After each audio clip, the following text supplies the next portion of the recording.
너 근데 선우 낳았을 때는 안사돈한테 수고비 줬으면서 왜 엄마한테는 그런 소리 안 해?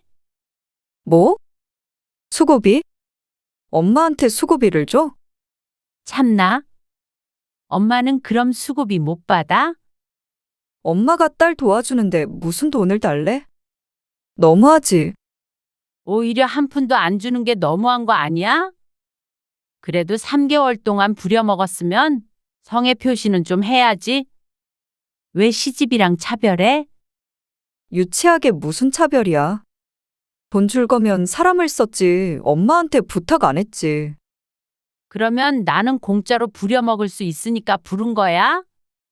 말을 왜 또 그렇게 해? 나한텐 안 사돈 밥상까지 차리게 해놓고는 누구 보고 너무하다는 거야? 너희가 너무하다. 뭐 하나 너희 손으로 하는 것도 없고 애기는 제대로 보지도 않고 말이야. 내가 무슨 이 집 식모야? 갑자기 왜 그래? 이번에 시어머니 오셨던 것 때문에 그런 거야? 그거 밥 좀 차려줬다고 그래? 오늘 이야기 속 주인공은 59세 성지숙 씨입니다. 그리고 그녀의 딸과 사위에 관한 이야기이죠.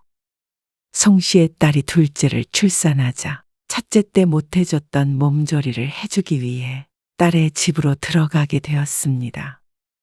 어느 부모가 내 딸이 고생하는 걸 볼 수 있을까요? 힘들 걸 알면서도 갈 수밖에 없었습니다. 어쩌면 그것부터가 잘못되었던 것이었죠. 처음에는 고마워하던 딸과 사위 모두 시간이 갈수록 성 씨의 배려를 당연하게 생각하는 듯 했습니다. 돈 한 푼 안 받고 몇 달 동안 고생한 걸 딸조차도 몰라주고 어느새 성 씨를 공짜로 부릴 수 있는 식모처럼 여기는 것에 부하통이 터졌습니다. 첫째 때 봐주지 못했던 걸 천만다행으로 여겨야 할 것 같았습니다. 아니 어쩌면 그때 미리 겪었더라면 이제 와서 이런 수모를 당하지 않았을 수도 있겠다는 생각도 들었습니다. 성 씨는 이번 일로 딸에게 크게 실망했습니다. 그리고 사위도 마찬가지였죠. 그래서 딸이나 사위가 고생을 하든 말든 더 이상은 신경 쓰지 않기로 했습니다. 성 씨 부부는 딸이 하나 있었습니다. 조금 일찍 결혼해서 지금 34이지만 결혼한 지는 7년이 되었습니다. 그리고 결혼하지 얼마 안 돼서 아이를 가져서 현재 첫째 손자는 유치원에 다니고 있었습니다. 엄마, 나 애기 낳으면 와서 좀 도와줄 수 있어? 딸이 첫째를 낳았을 때였습니다. 성 씨에게 딸이 자신의 집에 들어와서 몇 달간 몸조리를 해달라고 부탁했습니다. 애기도 좀 봐주고. 첫째라서 그런지 좀 무섭네. 나 혼자 애기 어떻게 봐? 손목이나 허리 이런 데도 안 좋아진다던데. 엄마도 그렇게 하고 싶은데 힘들겠는데. 하지만 성 씨도 당시엔 일을 하고 있었기 때문에 그렇게 해주지 못했습니다. 잠깐 쉴 수는 없는 건가? 하루 이틀 정도면 모르지만 그렇게 몇 달 동안 쉴 수는 없겠지. 그럼 난 어떡해? 너무나 걱정스러워하는 딸 때문에 성 씨도 덩달아 걱정이 되었습니다. 성 씨도 손주를 보는 건 처음이었기 때문에 어찌해야 할지를 몰랐습니다. 옛날이야 다 엄마 혼자 아이를 키웠지만 지금은 또 다를 것 같았습니다. 애를 낳고 몸조리 잘못하면 나중에 나이 들어 고생한다는 건 몸소 겪었으니 말이죠. 그러면 안사돈한테 한번 부탁해봐. 우리 시어머니한테? 그래? 안 바쁘시지 않아? 그렇긴 한데, 그게 편하게 몸조리가 되겠어? 차라리 혼자 보는 게 낫지. 그래서 성 씨는 안타까운 마음에 제안을 했습니다. 그러면 애도 봐주고 밥도 차려주는 사람을 고용하면 되지 않을까? 산후도우미? 맞아, 그거. 한 3~4달만이라도 쓰면 좋지. 근데 그러면 밤에는 어떡해? 밤에는 네가 좀 고생해야지 뭐. 애기 안고 자면 되잖아. 근데 낮에만 써도 비싸다던데. 내 친구가 돈 때문에 망설이는 딸이 안타까웠습니다. 1, 2년도 아니고 몇 달간만인데 말이죠. 그래서 송 씨는 남편과 상의를 해서 도우미 비용을 180만 원씩 세 달치를 보태주기로 했습니다. 그러니까 딸도 안심했습니다. 그런데 막상 딸이 출산하고 산후조리원에서 나올 때가 되자 안사돈이 딸의 몸조리를 해주겠다고 나섰습니다. 이미 540만 원을 딸에게 보냈는데 말이죠. 안사돈한테 안 맡긴다며? 나는 그러고 싶은데 시어머니가 막무가내야. 사람 쓴다고 해? 엄마가 비용 내준다고 했다고. 이미 그렇게 말씀드렸지. 근데 그 돈 아깝게 왜 남한테 주냐고 시어머니한테 달라고 그러셨어. 뭐? 어이가 없는 말이었습니다.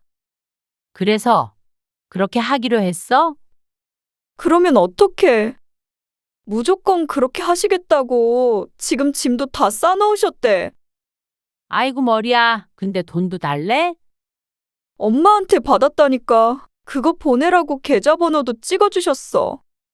편히 몸조리하라고 보내줬더니 고스란히 안사돈 주머니로 들어갈 생각을 하니 기분이 묘했습니다. 그래도 고생을 하니 대가는 줘야 하는 게 맞지만 딸은 졸지에 돈도 주고 불편하게 몸조리를 해야 하게 생겼으니 말이죠. 그래서 결국엔 안사돈의 뜻대로 됐습니다. 딸이 조리원에서 나옴과 동시에 안사돈이 짐을 싸서 딸의 집으로 들어갔습니다. 그리고 매일 밤 송 씨는 딸에게서 전화를 받아야 했습니다. 매일 눈물바람이었습니다. 몸조리 해주러 온 안사돈은 낮 동안 애만 잠깐씩 봐주고 밥도 집안일도 딸에게 시키는 모양이었습니다. 사위는 회사에 나가버리면 그만이었기 때문에 하루 종일 시어머니랑 있는 딸이 힘든 것이 당연했습니다. 그리고 사돈은 한 달 조금 넘게 있다가 집으로 돌아가 버렸습니다. 나보고 알아서 하라고. 그냥 가버리셨어. 어머 왜? 박서방한테 힘들다고 했더니 시어머니한테 말씀드렸나 봐. 오전 내내 우시다가 짐 챙겨서 가버리셨어. 어쩌면 예견된 일이었습니다. 결국엔 딸도 버티질 못했던 모양이었습니다. 솔직히 차라리 잘 된 것 같아. 이제 좀 편히 지내겠다는 딸의 말. 혼자서 애 보는 게 덜 힘들겠어. 그래도 너 힘들어서 어떻게 해? 나머지는 사람 쓰면 되잖아. 송 씨가 줬던 돈으로 사람을 쓰라고 했지만 그건 이미 안사돈에게 줘버렸다는 딸의 말에 당황스러웠습니다. 돌려받으면 되잖아. 여태 고생한 게 있어서 못 주시겠대. 박서방은 뭐라 그러는데? 그거 어떻게 다시 받아오냐고. 이미 집이 발칵 뒤집혔는데? 송 씨도 한숨은 쉬었지만 딸에게 그 돈을 당장 받아내란 소리도 못했습니다. 그러면 시어머니랑 싸우라는 소리밖에 안 되니 말이죠. 그러게 엄마가 좀 봐줬으면 좋았을 텐데. 송 씨는 돈도 잃고 딸에게 원망 아닌 원망까지 들어야 했습니다. 둘째는 절대 못 낳겠다. 딸의 말처럼 한참 둘째 소식이 없었습니다. 초반에 딸이 고생을 하긴 했지만 어느 정도 큰이 손자도 어린이집에 갔고 딸도 다시 회사에 나갈 수 있었습니다. 그리고 송 씨는 맞벌이하는 딸과 사위가 도움을 청하면 가끔씩 가서 손자를 봐주기도 했죠. 그러던 어느 날 딸에게 둘째가 생겼습니다. 첫째는 이미 훌쩍 커서 유치원에 다니고 있었고 초등학교에 다닐 날도 멀지 않았습니다. 엄마, 둘째는 봐줄 수 있지? 딸이 임신 소식을 전하며 송 씨에게 물었습니다. 이제는 송 씨가 일을 하지 않고 있는 걸 딸이 알기 때문에 하는 말이었죠. 선우 때 어땠는지 알지? 첫째 때 무슨 일이 있었는지 모를 리 없었습니다. 그리고 남편도 합세해서 적극적으로 송 씨에게 말했습니다. 이번에는 몇 달 가서 좀 도와줘. 갑작스러운 둘째였지만 그래도 시간적인 여유가 생겼기 때문에 송 씨도 수락을 할 수가 있었죠. 그런데 딸은 수고비 얘기는 일절 꺼내지 않았습니다.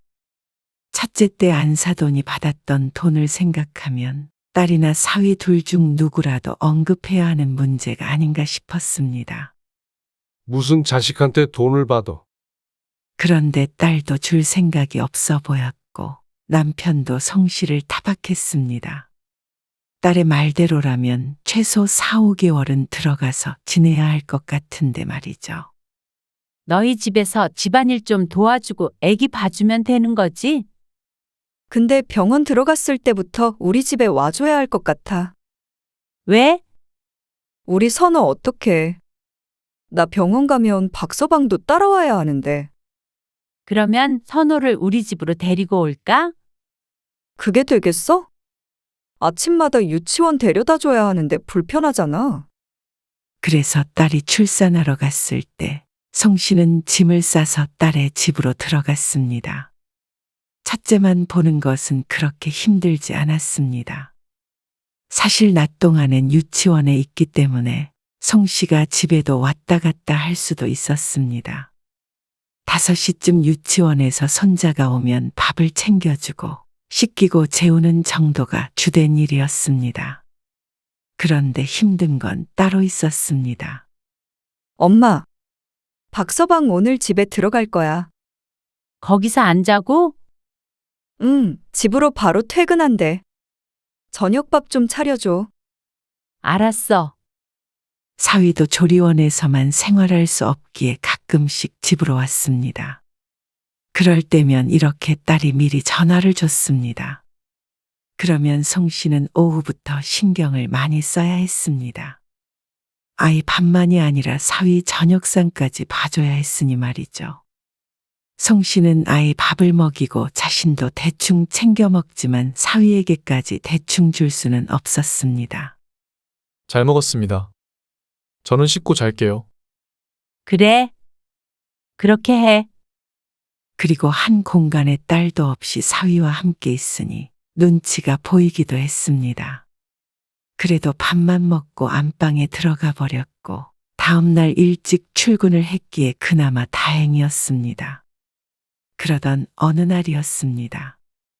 여느 때처럼 유치원에서 돌아온 손자를 씻기고 있었는데 현관문이 열리는 소리가 났습니다. 오늘 사위가 온다는 말이 없어서 후줄근한 옷을 입고 아이를 씻기고 있었습니다. 옷이 젖어 있어 아이를 안고 서둘러 나가보았는데 들어온 사람을 보고는 더욱 당황할 수밖에 없었습니다. 어이구, 안녕하셨어요. 네. 잘 지내셨어요? 사위가 안사돈과 함께 들어왔습니다. 아, 연락을 못 받았는데. 아영이가 전화 안 했어요. 딸이 미처 연락을 못 준 것 같았습니다. 선우 엄마가 말을 안 했나 보네. 오늘 여기서 하루 자고 가기로 했거든요. 오랜만에 선우도 보고요. 아, 그래요? 시간을 보니 곧 8시였습니다. 밥은 밖에서 먹고 왔어요. 그러면서 사위는 안방으로 들어갔고 안사돈은 송 씨에게서 손자를 받아들었습니다. 아이고, 우리 선우 잘 있었어? 뒤이어 나온 사위에게 송 씨가 물었습니다. 그러면 아무래도 오늘 내가 집에 돌아가 봐야겠네? 네. 말이 끝나기가 무섭게 들려온 대답이 꼭 냉큼 나가라는 것 같았습니다. 짐을 챙겨서 나오니 8시가 넘었습니다. 하늘은 이미 깜깜해진 상태였죠. 집까지 차 타고 가면 20분 정도면 됐지만 버스를 타고 가면 한 번 갈아타야 하기에 1시간 정도는 걸렸습니다. 그래서 9시가 넘은 시간에 집에 들어가자 잠자리에 들려고 했던 남편이 깜짝 놀라 물었습니다. 갑자기 왜 왔어? 선우는 어쩌고? 그게 안사돈이랑 박서방이 와가지고. 버스 타고 왔어 그럼? 전화를 하지. 갑자기 와서 당신 부르면 또 기다려야 되잖아. 뭐, 갑자기? 그러면 박서방이 당신 데려다 주기라도 해야 하는 거 아니야? 이 밤에 말이야. 쫓겨났어? 쫓겨나긴 그냥 버스 타고 온 건데. 성 씨가 남편에게 말은 그렇게 했지만 성 씨도 기분이 그리 좋지는 않았습니다. 그런데 이 정도는 약과였습니다. 딸이 조리원에서 나온 후에는 과장을 보태서 지옥이 시작됐다고 볼 수 있었습니다. 엄마, 젖병 소독했어? 해서 소독기에 넣어놨어. 그럼 애기 우유 좀 주라. 엄마, 이것 좀 해줘, 저것 좀 해줘. 끝이 없었습니다. 원래 송 씨가 딸의 집에서 했던 첫째 아이를 돌보는 일은 계속해야 했고, 딸과 사위 뒤치다거리와 둘째 아이를 돌보는 것까지 추가가 됐습니다. 밥은? 차렸으니까 얼른 먹어. 박서방은 밥 먹고 갔어? 안 먹는다고 그냥 갔어. 느지막한 시간에 일어난 딸이 식탁 앞에 앉았습니다. 송 씨는 딸의 삼시세끼를 차려주었습니다. 집에 있을 때도 남편의 삼시세끼를 다 차릴 일은 거의 없었는데 딸은 오로지 집에만 있으니 꼬박꼬박 새로운 반찬을 해야 했습니다. 그리고 설거지하고 빨래하고 청소하고 틈틈이 아이가 울면 우유도 먹였습니다. 딸은 아이와 놀아줄 때를 제외하고는 푹 퍼져서 쉬었습니다. 엄마, 애 좀 봐줘. 박서방 내일 출근해야 되는데 잠을 못 자겠어. 새벽에는 울음을 그치지 않는 둘째를 데리고 송 씨가 자고 있는 방으로 왔습니다. 그리고 송 씨의 옆에는 이미 첫째 손자도 누워 있었습니다. 알겠어? 얼른 가봐. 그 뒤부터는 매일 송 씨가 둘째를 데리고 잤고 첫째를 딸이 안방으로 데리고 갔습니다. 이미 다 큰 첫째는 잘 때 깨지 않으니 말이죠. 딸을 쉬게 하려고 송 씨가 온 것이었지만 이제는 오히려 송 씨가 죽을 맛이었습니다. 낮에도 종일 할 일이 있으니 제대로 쉬지 못했는데 새벽엔 잠까지 부족하니 시간이 지날수록 안색이 점점 퀭해졌습니다. 주말에 잠시 집에 돌아가자 남편이 놀랄 정도였습니다. 반면에 딸은 송 씨가 해주는 밥을 얻어먹으며 종일 누워있어 살이 포동포동하게 올랐죠. 박서방. 애기 재워야 하는데 선호 목욕 좀 시켜줄래? 송 씨가 저녁을 먹고 소파에 앉아있던 사위에게 물었더니 안방에 있던 딸이 크게 말했습니다. 엄마, 박서방 그런 거 안 해봤어. 애기 우유 먹이고 엄마가 해줘. 아, 내가 한번 해볼까? 아니야. 깨끗이 씻겨야지. 사위는 퇴근 후에 아무것도 하지 않았습니다. 아이를 보게 해도 딸이 나서서 말렸고 한 번씩 생각날 때 쓰레기를 버리는 게 고작이었습니다. 그마저도 자주 있는 일도 아니었죠. 장모님, 이거 뭐 묻었는데 빨대 잘 보고 지워주세요. 옷에 뭐가 묻었으니 신경을 쓰라는 말을 하며 소파 위에 옷을 툭 하고 올려놓았습니다. 얼룩이 있다면 스스로 손으로 문질은 뒤에 내놓으면 될 텐데 그것도 자연스럽게 송 씨에게 시키는 것에 기가 막혔습니다. 딸이 하도 송 씨에게 이거 해달라 저거 해달라 하니 사위도 어느샌가 당연히 똑같이 했습니다. 그러다 보니 송 씨는 자신이 딸의 몸조리를 도와주러 온 것이 아니라 꼭 식모로 팔려 온 것 기분이었습니다. 딸의 집에 머문 지 3개월이 넘어가고 있었는데 앞으로 몇 달을 더 일해야 할 것을 생각하면 한숨이 나왔습니다. 그러던 어느 날이었습니다. 엄마, 내일 시어머니 오신대. 애기 보러? 응. 갑자기 오신다네. 그럼 엄마는 내일 오전에 집에 갔다가 다음날 다시 올게. 어차피 주무시고 가실 거 아니야? 그렇긴 한데, 그럼 내가 이 몸으로 시어머니 밥 차려드려? 안사돈이 딸 대신 밥을 차릴 사람이 아닌 것은 첫째 때 익히 들은 바가 있었습니다. 그러면 반찬 몇 가지 해놓고 갈게. 엄마가 있으면 안 돼? 너희 시어머니 왔는데 나도 여기에 있으라는 거야. 뭐가 어때서? 나만 있으면 분명히 이거 해라 저거 해라 그러실 거야. 벌써부터 스트레스를 받는다며 딸의 얼굴이 무척 어두웠습니다. 그래서 부담스럽긴 해도 어차피 송 씨가 이곳에 머물고 있다는 것을 안사돈도 알고 있기 때문에 그냥 있자 싶었습니다. 졸지의 딸과 사위뿐만이 아니라 안사돈 밥상까지 차려주게 되어 이게 뭐하는 짓인가 하는 허탈감이 들었습니다. 딸의 부탁에 어쩔 수 없이 있긴 했지만 이렇게까지 하니 정말 이게 식모가 아니고 무언가 싶었죠. 안사돈은 손님으로 온 것이라 그런지 밥상을 치우는 것도 돕지도 않고 애기만 보고 있었습니다. 그리고 잠시 송 씨가 애기를 앉아 이리저리 참견하며 훈수를 뒀습니다. 어머, 사돈. 애 안 키워보셨어요? 그걸 그렇게 하면 안 되죠. 에이, 이래서 내가 와서 봐준다고 해도 고집 피우더니 선우는 제가 얼마나 신경 써서 키웠는데요. 한 달 있다가 돌아가 놓고는 혼자서 다 키운 척이었습니다. 저도 신경 써서 돌보고 있어요. 그래도 그렇게 하면 안 된다니까 그러네요. 애 엉덩이 다 짓물러요. 그러더니 기저귀를 탁 채가는데 참 교양이 없는 인사구나 생각됐습니다.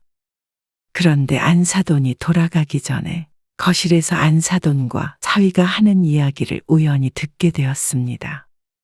안방에서 아이를 재우다 나가려는데 조심성 없이 안사돈이 말했습니다. 너, 네 장모한테 돈은 얼마나 줘? 돈이요? 애 봐준 돈 말이야. 아, 안 드리고 있는데요. 그냥 장 보고 그런 거만 아영이가 카드 드린 거로 쓰시고요. 그래? 잘했어. 자기 딸 고생하지 말라고 와서 봐주는 거니까 굳이 돈 줄 필요는 없지. 혹시나 달라고 해도 안 된다고 딱 잘라서 말해. 그러다가 못하겠다고 하면 차라리 내가 올 테니까. 사위는 그러겠다고 대답하진 않았지만 그렇다고 말도 안 되는 소리 하지 말라며 대꾸하지도 않았습니다. 사위가 항상 제 부모를 못 이기는 줄은 알고 있었습니다. 하지만 이렇게 뒤에서 쑥덕거리는 것은 무척 기분이 나빴습니다. 그것도 돈 얘기를 말이죠. 송 씨도 하는 일이 없어서 돈을 안 받는 게 아니었습니다. 안사돈의 말대로 내 딸 도와주러 와서는 돈까지 달라고 하기 치사스러운 것 같아서 말을 안 하고 있었던 것이었죠. 그런데 딸은 그렇다 치더라도 사위는 송 씨에게 조금이라도 챙겨주려는 마음만은 있어야 하는 것 아닌가 싶었습니다. 그런데 사위조차도 돈을 줄 생각은 없어 보였습니다. 이전부터도 그랬으니 안사돈의 영향은 아니었습니다. 아마 송 씨의 딸과 그렇게 말을 맞춘 것이겠죠. 그래서 다음날 안사돈이 돌아간 뒤에 송 씨가 딸에게 슬쩍 물었습니다. 너 근데 선우 낳았을 때는 안사돈한테 수고비 줬으면서 엄마한테는 그런 소리 안 해? 그러자 딸이 황당하다는 듯이 대꾸했습니다. 뭐? 수고비? 엄마한테 수고비를 줘? 참나? 엄마는 그럼 수고비 못 받아? 엄마가 딸 도와주는데 무슨 돈을 달래? 너무하지. 한 푼도 안 주는 게 너무한 거 아니야? 송 씨도 딸에게 따질 생각은 없었지만 너무나도 당연하다는 듯이 돈을 왜 주냐는 대답이 송 씨의 마음을 찔렀습니다. 그래서 송 씨도 덩달아 날카롭게 반응하게 되었습니다. 너야말로 너무한 거 아니야? 그래도 3개월 동안 부려먹었으면 성의 표시는 좀 해야지. 왜 시집이랑 차별해? 유치하게 무슨 차별이야. 돈 줄 거면 사람을 썼지 엄마한테 부탁 안 했지. 그러면 나는 공짜로 부려먹을 수 있으니까 부른 거야? 말을 왜 또 그렇게 해. 네 시모 밥상까지 차리게 해놓고는 누구 보고 너무하다는 거야? 너희가 너무하다. 뭐 하나 너희 손으로 하는 것도 없고 애기는 제대로 보지도 않고 말이야. 내가 무슨 이 집 식모야? 갑자기 왜 그래? 이번에 시어머니 오셨던 것 때문에 그런 거야? 그거 밥 좀 차려줬다고 그래? 딸도 성씨에게 버럭 화를 냈습니다. 이대로는 딸과 크게 다투게 될 것 같아서 성씨는 마음을 애써 가라앉혔습니다. 딸도 성씨와 대화를 나누고 싶지 않은지 씩씩대며 안방으로 들어갔습니다. 그렇게 냉전 상태가 사흘 동안 지속됐고 사위도 성씨와 딸의 눈치를 보게 될 정도였습니다. 내일 집에 다녀올게. 그리고 나흘째가 되던 날이 공교롭게도 성씨의 생일이었습니다. 그래서 집에 가서 하루쯤은 쉬고 싶은 마음에 딸에게 말했습니다. 내일? 그럼 내일 엄마 집에서 자고 와. 시어머니 또 오신대. 이번엔 시아버지랑 같이 오신대. 그래 놓고는 왜 성씨가 집으로 돌아가는지는 묻지도 않았습니다. 어느새 성씨의 생일인 것은 기억 속에서 지운 것 같았습니다. 이제는 서운함을 넘어서서 딸이 미워졌습니다. 그리고 이어지는 딸의 말에는 그나마 남아있던 정이 떨어지는 것 같았죠. 근데 밑반찬이나 국 같은 건 좀 해놓고 가죠. 시아버지 미역국 좋아하시니까 그걸로. 그러면서 슬쩍 눈치를 보는 것이 며칠 전에 언성을 높였던 것 때문인 듯 했습니다. 다음 날이 성씨의 생일임을 알아서가 아니라 말이죠. 성씨가 허무함의 말을 잊지 못하자 딸이 말했습니다. 하루 푹 쉬고 와, 엄마. 마치 사장님이 하루 휴가라도 주는 듯 인심이라도 쓰는 듯한 말에 성씨가 헛웃음을 지었습니다. 이런 딸을 출산 후에 고생하지 말라고 대신 갖은 고생을 했던 것이 부질없이 느껴졌습니다. 집에 갈게. 지금? 내일 간다며. 아니, 지금 갈 거야. 성씨는 딸의 집에 올 때 가지고 왔던 커다란 가방을 꺼냈습니다. 그 가방은 왜 꺼내? 이제 애는 네가 봐. 성씨는 더 이상 딸의 집에 있을 수가 없었습니다. 안사돈과는 다른 이유로 중도 포기했습니다. 이기적인 딸과 사위 때문에 더는 힘들고 싶지 않았습니다. 몸도 마음도 말이죠. 아, 엄마 왜 그래? 또. 지난번에도 말했지만 엄마는 너희 집 식모로 온 거 아니야. 자식 걱정하는 부모 마음을 그렇게 이용해 먹지 마. 아무리 자식이라도 그럴 권리는 없는 거야. 뭐를 이용했다고 그러는 거야. 몸조리 해주러 오면 당연히 그런 거 다 해주는 거 아니야? 당연히? 세상에 당연한 게 어디 있어. 그래, 이대로는 억울해서 못 가겠네. 3개월치 일한 것도 입금해. 지난번에 안사돈한테 180만 원씩 3개월치 줬지. 그만큼은 받아야겠다. 뭐? 돈을 달라고. 뭘 그렇게 놀라? 일을 했으면 돈 받는 거는 당연한 거 아니야? 진짜 치사하게 이럴래? 치사하다고? 그래? 진짜 치사한 게 뭔지 보여줘? 너 선호 낳았을 때 엄마가 줬던 몸조리 비용? 네가 안사돈 준 거? 그것도 돌려줘. 나는 사람 쓰라고 줬지. 네 시어머니한테 갖다 바치라고 준 거 아니다. 그럼 총 얼마야? 1,000만 원은 넘네. 뭐? 그렇게 큰 돈을 달라 그러는 사람이 어디 있어? 딸 몸조리 해주면서? 딸 몸조리는 다들 공짜로 해주는 줄 알아? 내가 남의 집 파출부를 했어도 그것보다는 훨씬 더 벌어. 딸이니까 그 정도만 받는 거야. 너무한 거 아니야? 내가 그 돈을 왜 줘? 가려면 가. 그래? 일단 가고 돈 얘기는 나중에 박서방 통해서 할게. 뭐? 엄마? 귀 안 먹었어. 그 정도면 충분히 회복했을 테니까 이제는 네 집은 네가 알아서 돌봐라. 이렇게 책임감도 없이 갑자기 가면 고생할 딸은 생각 안 해? 내일 지 엄마 생일인 것도 모르고 지 시아버지 미역국이나 끓이라고 그러는 게 딸이야? 엄마 고생하는 것도 모르는 딸을 내가 왜 생각해야 하니? 성 씨는 대충 싼 짐을 들고 집 밖을 나왔습니다. 그러자 딸이 당황해하면서 성 씨를 붙잡았습니다. 이대로 간다고? 그래? 그리고는 딸을 뿌리치고는 집으로 돌아왔습니다. 남편이 놀라서 물었지만 붉게 충혈된 성 씨의 눈을 보고는 말을 아꼈습니다. 나중에는 딸이 그럴 줄은 몰랐다며 화를 냈죠. 그리고 이틀 뒤 사위에게서 전화가 왔습니다. 여보세요. 장모님, 그래?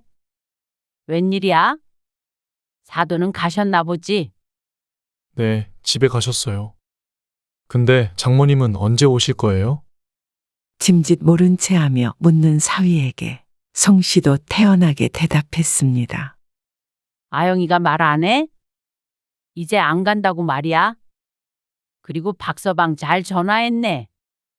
아마 아영이한테 들었을 거야. 내가 계산해 보니까 딱 1,080만 원이거든. 그거 내 통장으로 보내.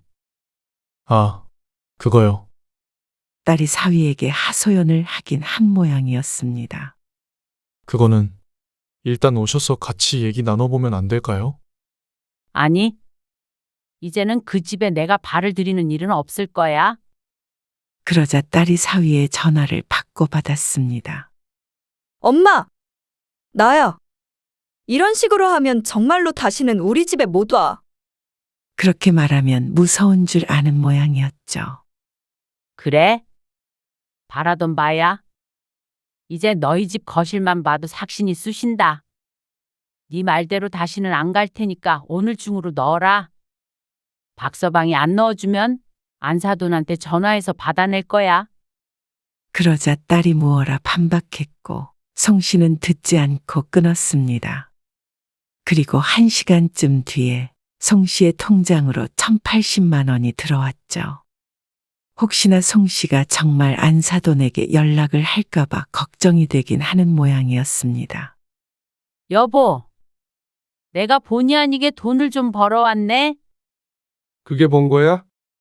그래도 못 받을 돈 받았으니까 이걸로 좋은데 놀러나 가자. 참, 그러자. 남편도 송 씨에게 이러쿵 저러쿵 말을 하지 못했습니다. 어제 송 씨의 생일이었는데도 전화 한 통 없는 딸과 사위 때문에 남편도 화가 단단히 난 상태였기 때문이었죠. 송 씨는 기왕 힘들었던 거 돈이라도 받아서 다행이라고 생각했습니다. 작은 보상이라도 있어야 견딜 것 같았습니다.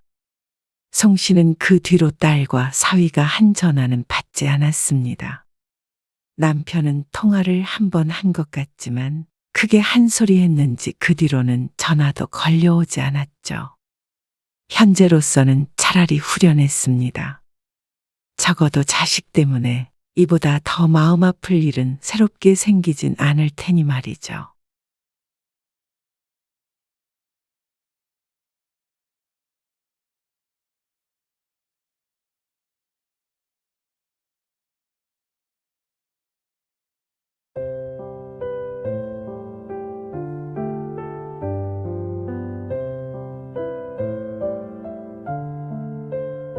어쩜 설상이 그래? 그쵸? 저도 보고 놀랐어요. 매년 부실해지는 것 같아. 그래도 떡국만 달랑 해주시는 건 심했죠? 그니까 말이야. 며느리 대접이 이러니까 오기가 싫지. 맞아요. 그래봤자 명절에 한 끼 해주시는 건데 왠지 생색만 내시는 것 같고. 며느리도 귀한 손님인데 성의가 없으신 거지.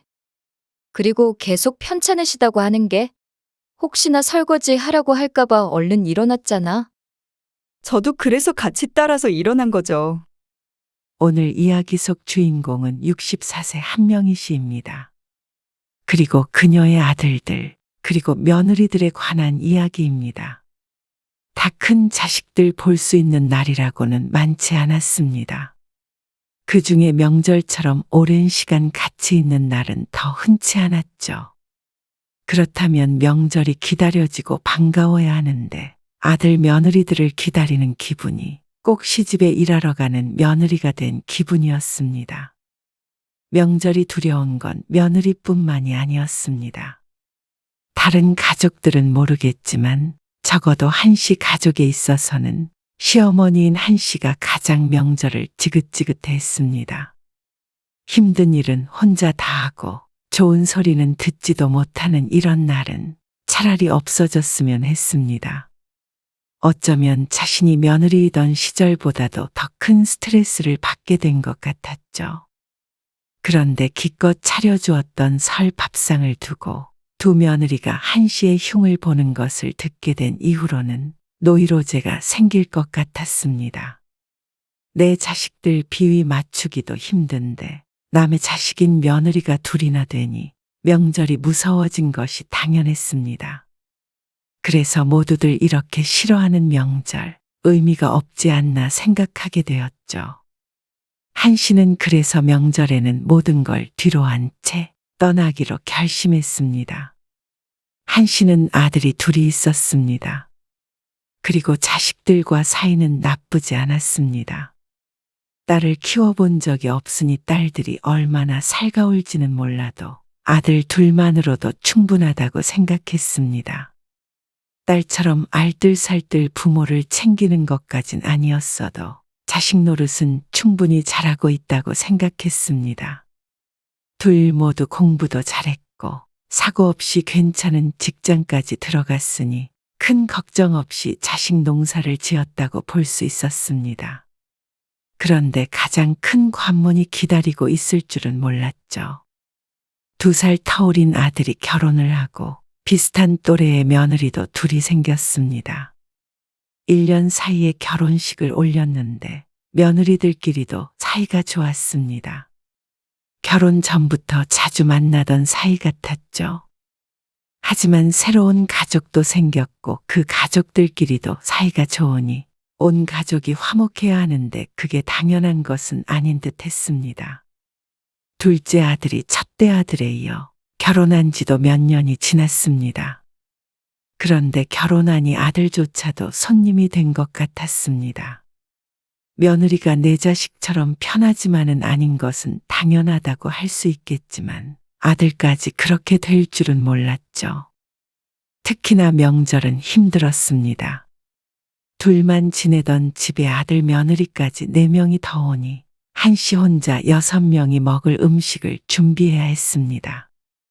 그저 막연하게 며느리 둘이 생기면 다 같이 조금씩 음식을 준비해 오면 되지 않을까 생각했지만 그건 한씨의 상상일 뿐이었습니다. 첫째 아들이 결혼하고 첫 명절이 다가오기 얼마 전이었습니다. 한씨는 아들에게서 전화를 받았죠. 안 그래도 전화하려고 했는데 잘 됐다.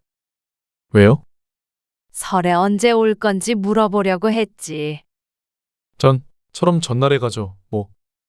그래? 그럼 저녁 같이 먹겠네. 늘 아들 둘이 명절 전날 오후에 집에 오면 저녁을 먹고 다음 날까지 있다가 갔습니다. 총각일 때는 언제 가든 상관이 없었지만 아마 다음 날 아침까지만 있지 않을까 싶었습니다. 그나저나 드릴 말씀이 있어서요. 왜? 뭐 먹고 싶은 거 있어? 음식 같은 건 어떻게 할 거예요? 무슨 음식? 차례는 안 지내도 밥은 먹을 거잖아요. 그렇지. 그리고 이어지는 아들의 말에 한씨는 깜짝 놀랐습니다. 혹시 희선이한테 시집살이 같은 거 시키진 않으시죠? 뭐?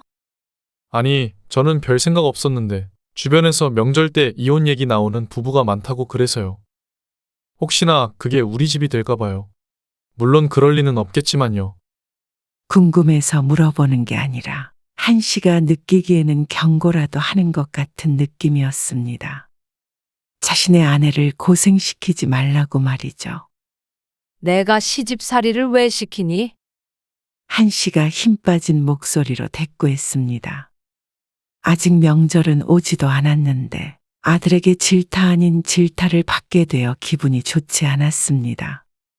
그런데 아들은 참 눈치도 없이 며느리를 챙겼습니다. 저는 먹고 싶은 거 없고요. 희선이는 해산물 못 먹어요. 고기 종류 좋아하고. 그래서 해놓으라고? 네. 맛있게 해주세요. 엄마는 같이 맛있는 거 해먹고 놀려고 했는데, 희선이는 음식 잘 못해요. 그리고 명절에 시어머니가 요리시키면 좀 그렇죠. 한씨가 단순했던 것 같았습니다. 하지만 아들의 말을 들으니 이것조차 시집살이인가 싶었습니다. 생각해보면 한씨도 시집에 가서 음식하고 설거지하고 했지만 좋은 일은 아니었으니 그럴 수 있겠다고 생각했습니다. 그래도 말이 다르고 다른 건데 팔불출 같은 아들이 이렇게 전화까지 하니 기분이 이상했습니다. 근데 그게 용건이야? 희선이한테 명절이라고 시집살이 시키지 말라는 게? 아이 그런 게 아니라 혹시나 해서 전화드려 본 거죠. 엄마도 아들이 명절 때문에 며느리랑 싸우는 건 원치 않잖아요. 그래, 알았다. 며느리가 생기고 처음 오는 명절이었는데 아들의 전화를 받고 나니 부담감이 생겼습니다. 그저 밥상만 좀 신경 쓰면 되겠다 싶었는데 조심스러운 손님이 오는 것 같았습니다. 며느리가 좋아하는 반찬도 준비해야 하고 아들의 말대로 시집살이도 시키면 안 되니 말이죠. 그리고 그건 둘째 아들이 결혼한 뒤에도 마찬가지였습니다. 아니, 훨씬 더 했습니다. 명절이 다가오면 다 같이 먹을 잔치상을 준비해야 한다는 생각에 골머리를 썩었습니다. 아들 며느리도 평소에 먹지 못했던 음식들을 먹고 싶어 했기 때문에 대부분 손이 많이 가는 음식들이었습니다. 장 다 봐왔어? 아까 아침에 정말 물가 많이 올랐더라. 명절에 차례를 지내지 않는데도 불구하고 장을 한 번 보는데 20만 원으로는 어림도 없었습니다. 두 아들은 서로 가까이 살아서 시간을 맞춰서 같이 왔습니다. 저희 왔어요. 그래. 왔니? 잘 지내셨어요? 한씨 부부는 현관문을 열고 들어오는 아들네를 맞았습니다. 넷이 함께 오니 집이 순식간에 북적북적해졌습니다. 남편이 무척 좋아했죠. 명절 아니더라도 얼굴 좀 보고 살자. 그러자 아들들은 대답 없이 웃어넘겼습니다. 맛있는 거 많이 있어요? 한씨가 차린 밥상에는 관심이 많았죠. 너희 엄마가 하루 종일 힘들게 준비한 거야. 그런 것 같아요. 얼른 앉아서 먹어. 아들 며느리들이 도착하는 시간이 오후 7시쯤 되었기 때문에 바로 먹을 수 있도록 준비를 했습니다. 3, 4시쯤 왔으면 했는데 꼭 식사 때에 맞춰서 왔습니다. 다 같이 먹기엔 식탁의자가 부족해서 이제는 거실에 큰 상을 펴놓고 먹었습니다. 여기에 손주들까지 생기면 대가족 느낌이 날 것 같았습니다. 근데 예준이 너네는 언제쯤 좋은 소식 들을 수 있어? 큰아들이 결혼한 지 3년이 지났기 때문에 남편이 기다리기 힘들다는 듯 물었습니다. 괜한 걸 묻는다며 한씨가 은근슬쩍 남편의 옆구리를 쿡 찔렀습니다. 하지만 남편은 꼭 대답이 듣고 싶은 모양이었습니다.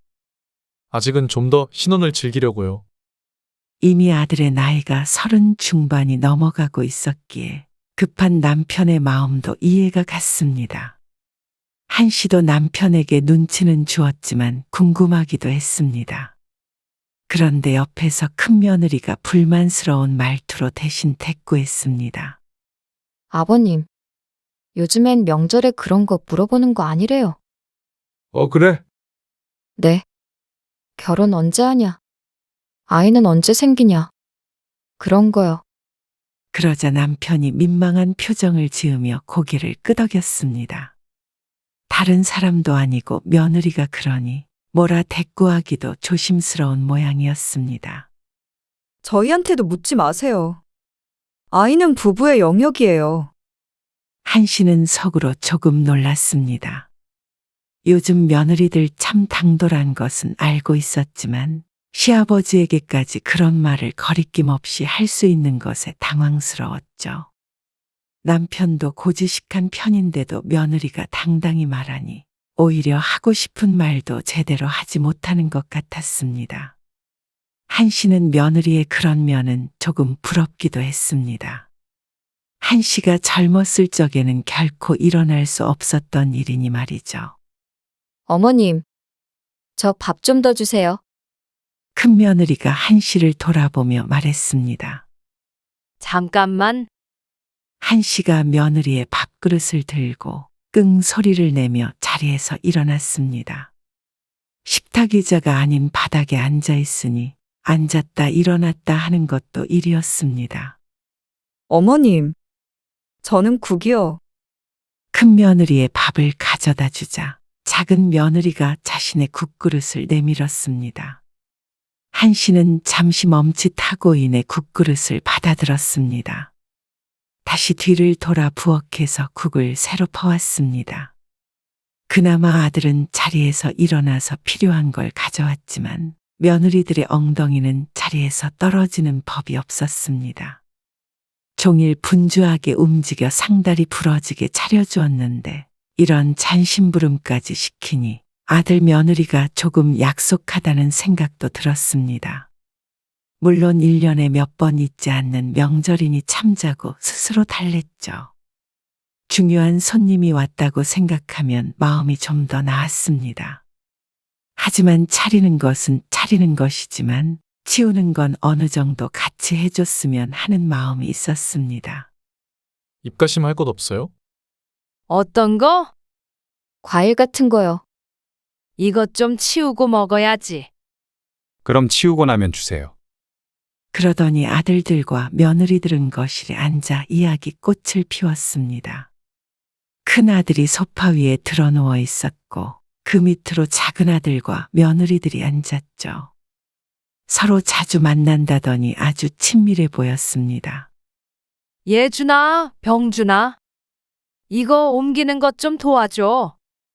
6명이서 먹은 상이었습니다.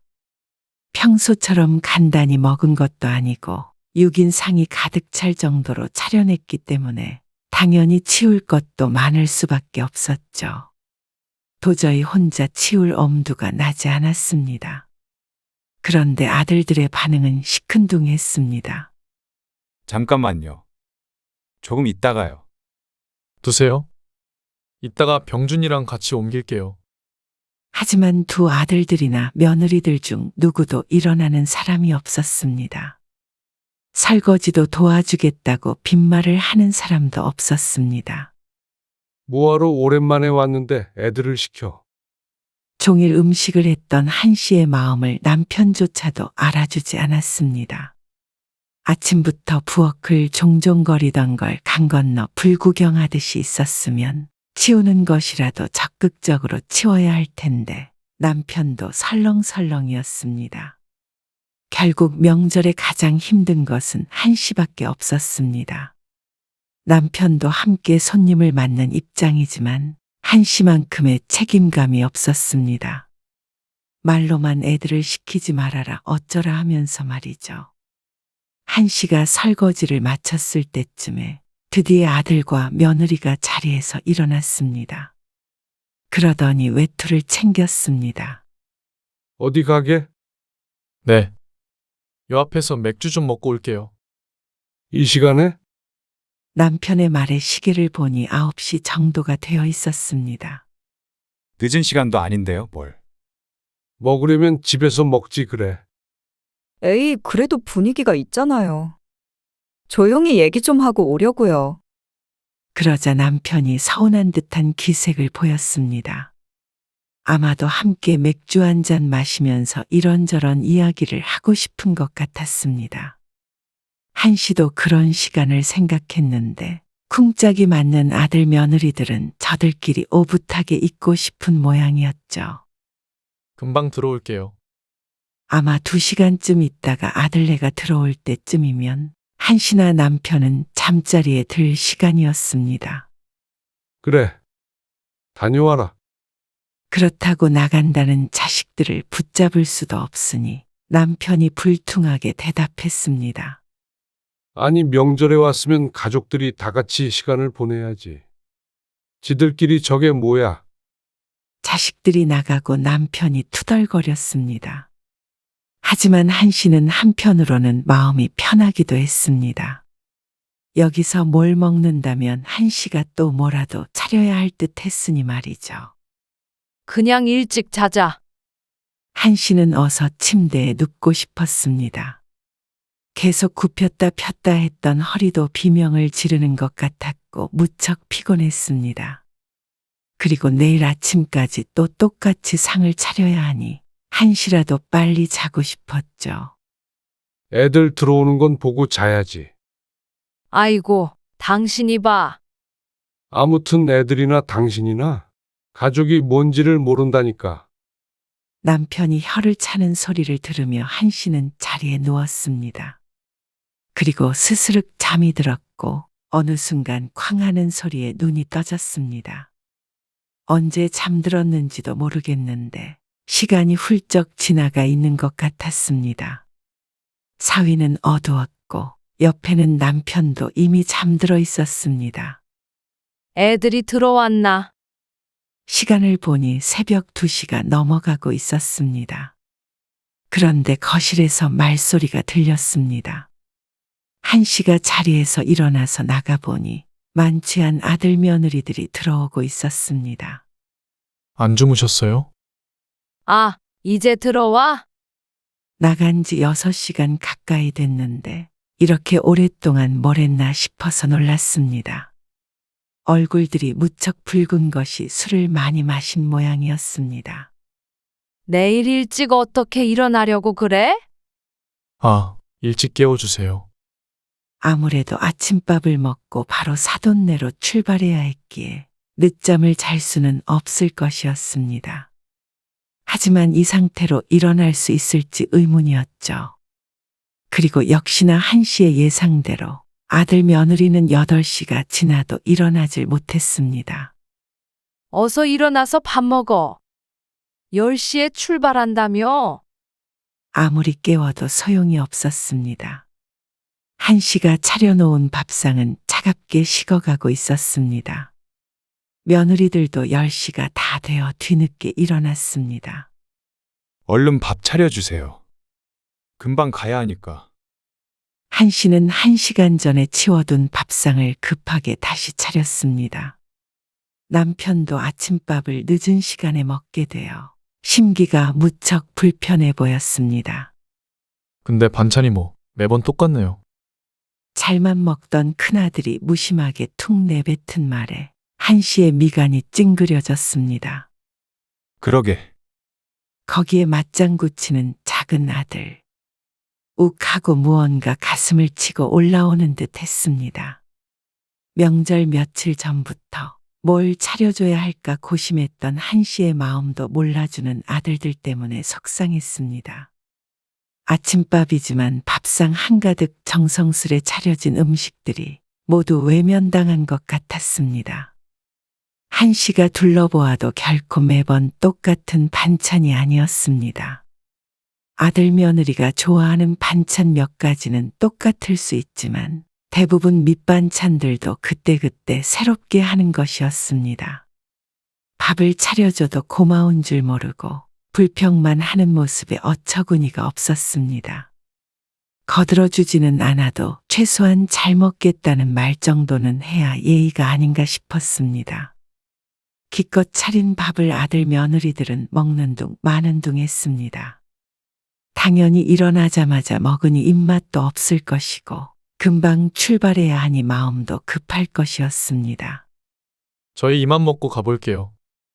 차 막히기 전에 가봐야 될 것 같아요. 저희도요. 그러더니 분주히 짐을 챙겼습니다. 남편은 아직 절반도 못 먹은 상태였습니다. 불편한 헛기침이 들렸는데 누구도 아랑곳하지 않았습니다. 아니, 이럴 거면 뭐하러 명절이라고 찾아오는 거야? 밥만 홀랑 먹고 가버리는 거. 너무 급하게 일어나니 정신이 하나도 없었습니다. 생각해보니 설인데 3배나 덕담하는 시간도 없었습니다. 어쩌다 이렇게 됐는지 몰랐습니다. 적어도 둘째가 결혼하기 전에는 이렇지는 않았으니 말이죠. 아들 며느리가 떠난 자리는 많은 흔적이 남았습니다. 작은 방들을 보니 이불도 어지럽게 널브러져 있었습니다. 이럴 거면 오지 말라 그래 차라리. 남편은 점점 화가 나는지 나중에는 아들에게 당장 전화라도 할 것 같았습니다. 차라리 있을 때나 말을 하지 뒤늦게 화를 내는 남편을 한씨가 말렸습니다. 대신 한씨도 다짐한 게 있었습니다. 다음 명절에는 이렇게까지 힘을 들이지 않기로 말이죠. 명절이라고 자식들과 오순도순 얘기를 나누는 것도 아니고 밥만 차려주고 치우다가 끝이 난 것 같았습니다. 이번만 그랬다면 그런 생각을 하지 않았겠지만 지난 추석에도 똑같았죠. 이번에는 그냥 명절 아침에 와라. 왜요? 전날에 안 가고요. 그래. 아침에 와서 밥만 한 끼 먹고 가. 명절인데 같이 있을 시간도 별로 없네요. 너희들끼리 어차피 자주 만나잖아. 큰아들과 전화를 끊고 나서 작은아들에게 전화를 했더니 받지 않았습니다. 그래서 며느리에게 전화해서 큰아들에게 했던 얘기를 똑같이 했습니다. 그랬더니 며느리는 오히려 무척 좋아했습니다. 정말요? 그래. 너희도 밖에서 자기도 불편하잖아. 그렇긴 하죠. 그럼 그렇게 할게요. 며느리는 기분 좋게 전화를 끊었습니다. 나중에 큰아들에게서 들어보니 큰며느리도 흔쾌히 그렇게 하겠다고 했죠. 역시나 시집에 오고 싶어하는 며느리는 없는 모양인 듯 했습니다. 그리고 추석이 되었을 때 아침 일찍 온 아들 며느리들과 아침밥만 한 끼 먹고 헤어졌습니다. 2시간 남짓한 시간이었지만 어쩌면 전날 저녁부터 있는 것보다 나았습니다. 힘도 훨씬 덜 들었고 며느리들도 더 밝았죠. 다음에 설이 다가왔을 때 밥상은 좀 더 간소화됐습니다. 내일은 떡국이랑 반찬만 몇 가지 하려고. 그래, 그렇게 해. 당신 아직도 아프다며? 몸살이 왔는지 며칠 동안 으슬으슬거려서 도저히 거하게 밥상을 차릴 기운이 없었습니다. 남편도 한씨가 걱정이 됐는지 아니면 같이 치우자고 닥달하는 것이 싫었는지 떡국만 한다는 것에 크게 반대하지도 않았습니다. 그렇지만 며느리들의 생각은 또 달랐던 것 같았습니다. 어쩜 설상이 그래? 그쵸? 저도 보고 놀랐어요. 매년 부실해지는 것 같아. 아무리 그래도 떡국만 달랑 해주시는 건 심했죠? 그니까 말이야. 며느리 대접이 이러니까 오기가 싫지. 맞아요. 그래봤자 명절에 한 끼 해주시는 건데 생색만 내시는 것 같고. 며느리도 귀한 손님인데 성의가 없으신 거지. 그리고 계속 편찮으시다고 하는 게 내가 혹시나 설거지 하라고 할까봐 얼른 일어났잖아. 동서도 내가 길을 잘 닦아놔서 고생 안 하는 거 알지? 알죠? 저도 그래서 같이 따라서 일어난 거죠. 그러면서 둘이 키득거리고 있는 걸 한씨가 우연히 듣게 되었습니다. 밥 먹고 떠난 아들 며느리를 급히 쫓아갔다가 말이죠. 주차장에 차가 많아서 멀리 대놨는지 아들들은 보이지 않았고 며느리들만 공동연관 앞에서 나란히 서서 이야기 중이었습니다. 한씨는 전해주려던 과일들을 가지고 다시 들어와 버렸습니다. 며느리들이 이렇게 자신을 흉보고 있을 줄은 꿈에도 몰랐습니다. 부실하다는 밥상도 며느리들의 말처럼 성의가 없던 것은 결코 아니었습니다. 밥 없이 떡국을 먹기는 했지만 그래도 나물도 3종류를 했고 김치와 고기 반찬도 있었습니다. 평소보다 조금 간소화된 것뿐이었는데 그게 그렇게 싫었던 모양이었습니다. 그런데 어쩌면 밥 한 끼 차려주며 생색을 낸다는 말까지 들어야 하는지 몰랐습니다. 그 밥 한 끼를 차리려면 얼마나 고생스러운지 며느리들이 알까 싶었습니다. 남 밥 차려주는 게 얼마나 힘든 일인지 알기에 며느리 신경 쓸까봐 한씨 부부는 아들네에 찾아간 적도 없었습니다. 그런 한씨의 노력은 생각조차 하지 않고 뒤에서 웃으며 한씨를 흉보는 며느리들에게 평생 이렇게 밥을 해줘야 한다고 생각하니 너무나도 억울하고 싫은 기분이었습니다. 집으로 올라온 한씨는 거실에 펴져 있는 상을 보고는 허탈한 감정을 숨길 수 없었습니다. 남편이 빈 그릇을 하나씩 옮기고 있었는데 그 모습조차 초라해 보였습니다. 나 이제부터 명절에 밥 안 차려. 뭐? 갑자기 왜 그래? 한씨는 한참 입을 다물고 있었습니다. 며느리가 했던 말들을 남편에게 해주려면 다시 떠올려야 하기에 마음이 좋지 않았습니다. 설명하는 것이 비참했죠. 하지만 남편이 하도 캐물어 어쩔 수 없이 입을 열었습니다. 그러자 남편이 노발대발했습니다. 뭐야? 그것들이 정말 정신이 나간 거 아니야? 몸 아픈데도 이 정도로 차려줬으면 됐지. 무슨 대단한 잔치상을 바라는 거야? 그걸 남편이라도 아니 다행이었습니다. 아무튼간 오면 말이야. 소파에 들어누워서 아무것도 안 하면서 말이야. 뭐? 며느리 대접 귀한 손님? 그러는 시부모는 안 귀하대? 그렇게 생각했으면 그런 태도를 보일 리가 없었습니다. 왜 명절마다 모여서 일해야 하는지 몰랐습니다.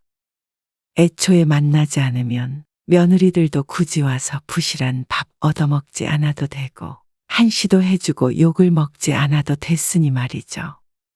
그러니까 당신도 이제부터 명절에 애들 부르지 말어. 안 부를 때 안 부르더라도 한마디는 해야 할 거 아니야? 안 그래도 아들에게는 전화할 생각이었습니다.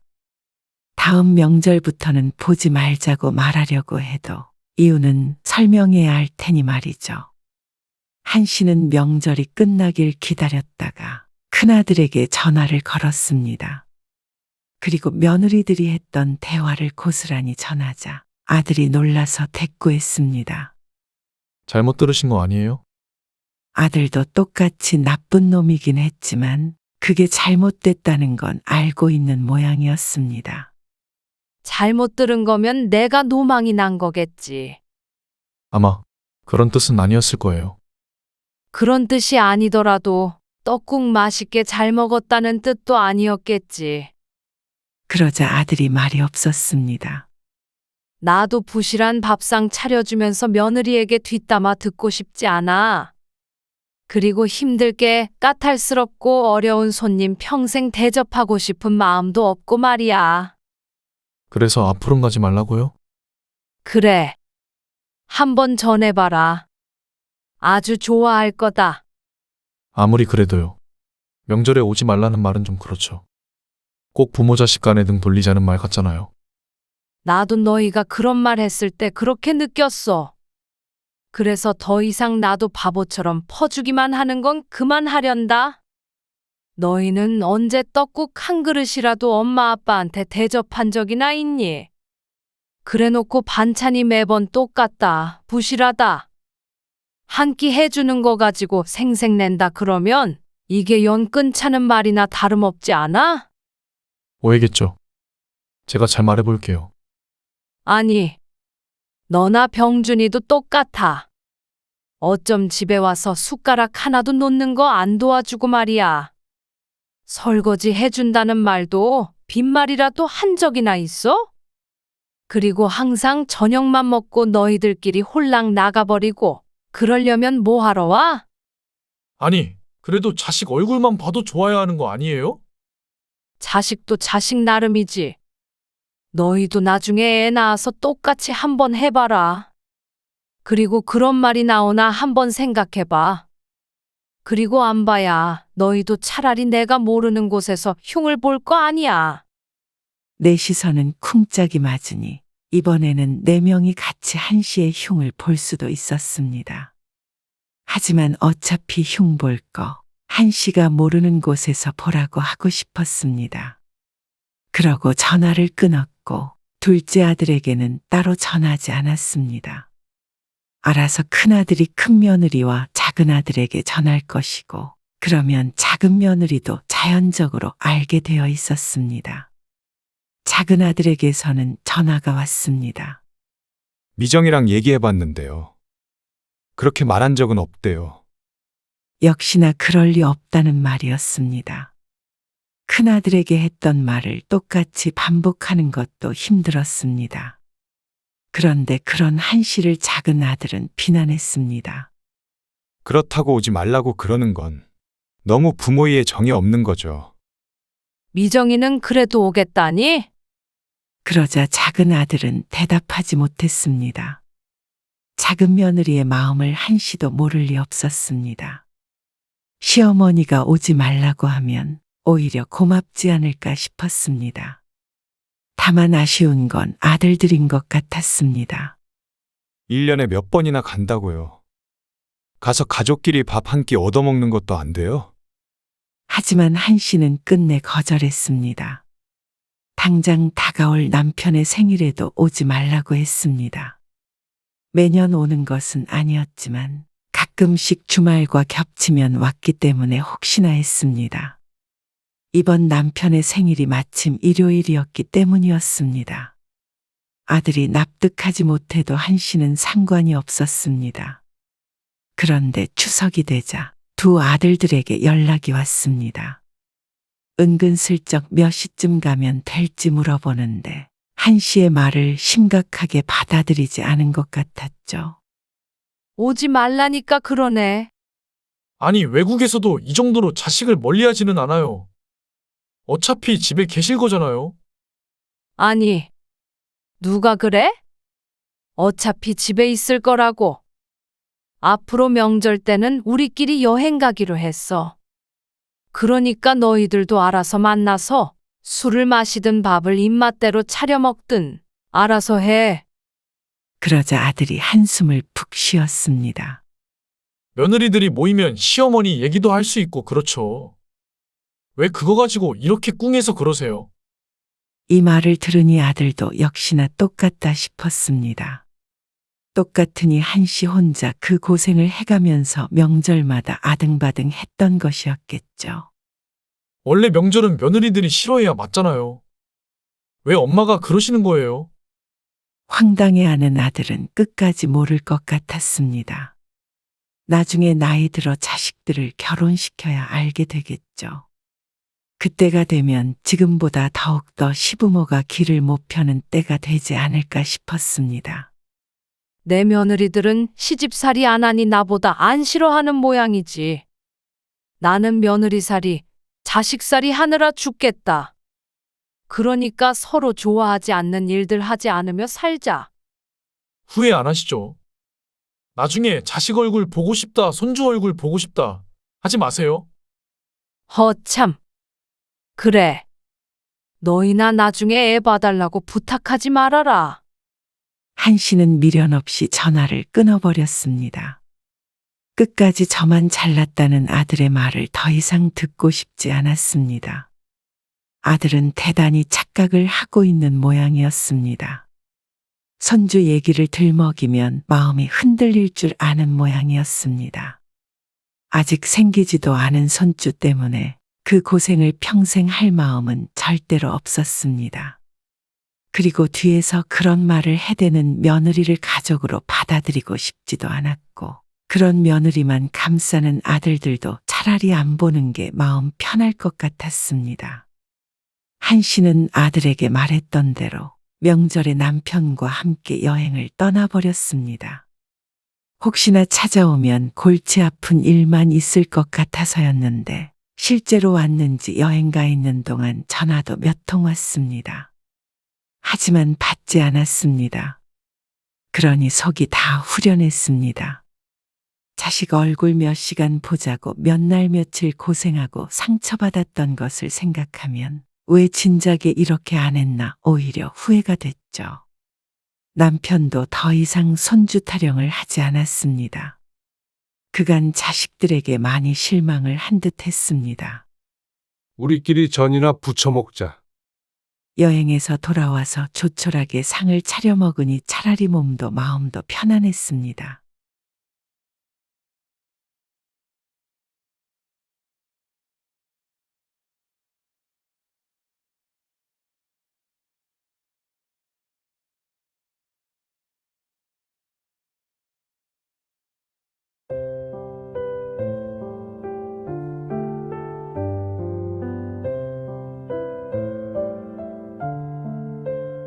어머님, 드릴 말씀이 있어요. 뭐? 주한 씨랑 그렇게 몇십 분씩 전화하시는 거 옆에서 보기에 그래요. 누가 보면 연인 사이인 줄 알겠어요. 밥 먹을 때도 통화하고 주말에 TV 좀 보려면 통화하고 용건 없이 그렇게 전화하는 거 좀 보기 좋지 않아요. 소름 끼치기도 하고요. 아니, 소름 끼친다기보다는 불편해요. 주한 씨도 말은 안 했어도 매번 그렇게 통화하는 거 힘들 거고요. 그래. 그렇게까지 생각하는 줄 몰랐다. 멀리 있는 아들 걱정돼서 그랬던 건데. 며느리한테 이런 말까지 들어가면서 전화할 마음 없다. 무슨 뜻인지 잘 알겠으니까 이만 끊자. 오늘 이야기 속 주인공은 63세 서선정 씨입니다. 그리고 그녀의 아들과 며느리에 관한 이야기입니다. 서 씨는 60세가 넘어서야 깨달은 바가 있었습니다. 자식은 결혼하면 남처럼 살아야 한다는 것이었습니다. 자식과 그 배우자도 그걸 원했고 이제와 느낀 것이지만 그래야 서 씨의 마음도 평안했습니다. 시집을 불편해하는 며느리와는 억지로 가까이 지내고 싶은 마음이 없었습니다. 하지만 며느리는 멀리 떨어진 아들과 서 씨가 전화통화하는 것조차 못마땅한 것 같았습니다. 그러고서는 자신들이 필요할 때는 잘만 연락하는 아들 며느리에게 진절머리가 났습니다. 자식을 위해선 뭐든 해주고 싶었지만 이제는 남이 되어야 할 때가 온 것 같았습니다. 그게 처음엔 타이였지만 이제 서 씨는 자의로 그렇게 할 작정이었습니다. 서 씨 부부는 자식이 아들 임주환 하나였습니다. 남들도 그랬겠지만 서 씨 부부는 자식밖에 모르고 살았습니다. 하나밖에 없어서 그런 것도 있었지만 전부터 아들과 각별했습니다. 아들도 딸이 부럽지 않을 정도로 살가웠고 엄마 아빠를 잘 챙기는 자식이었습니다.